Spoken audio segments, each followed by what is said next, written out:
سلام. با کلی امروز بازی کردن و من و حاجی جون بالاخره باخت با کلی جیودو بازی ها. باخت. شرطمون چی بود؟ یه بلبکی خوشمزه. وای نگم از بلبکی های اونجا انقدر خوشمزه است، انقدر پرگوشته، تازه قیمتش هم مناسبه. الانم تو مسیر یه بلبکی خوشمزه. بریم یه بلبکی خوشمزه و قیمت مناسب رو بهتون معرفی کنم. ماشین رو پارک کردیم، الان به سمت بلبکی خوشمزه. وای نگم که دارم لحظه شماری میکنم.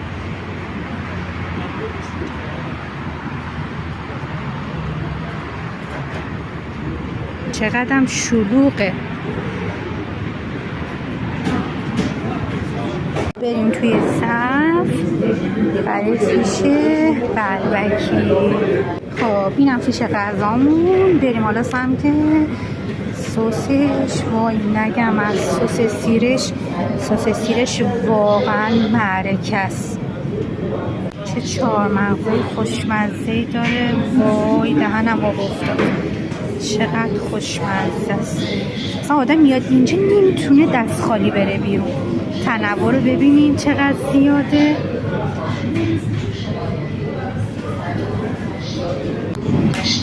اینم کباب ترکیش.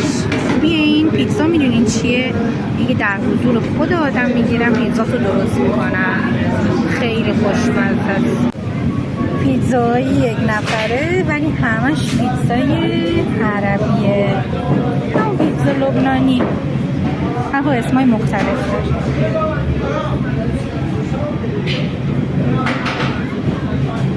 با این تک نفرهاش هم خیلی خوشمزه است. این واقعا معرکه است. اینو من خوردم، خیلی خوشمزه است.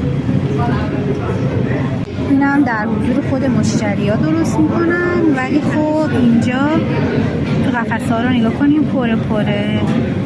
اگه خالی بود درست میکردن قشنگ میدیدین. پیتزاش واقعا عالیه. به اینم بلبکی خوشمزه‌ای که تعریفشو میکردم. وای نگم براتون از خوشمزگیش. این سس سیر معرکه است. معرکه.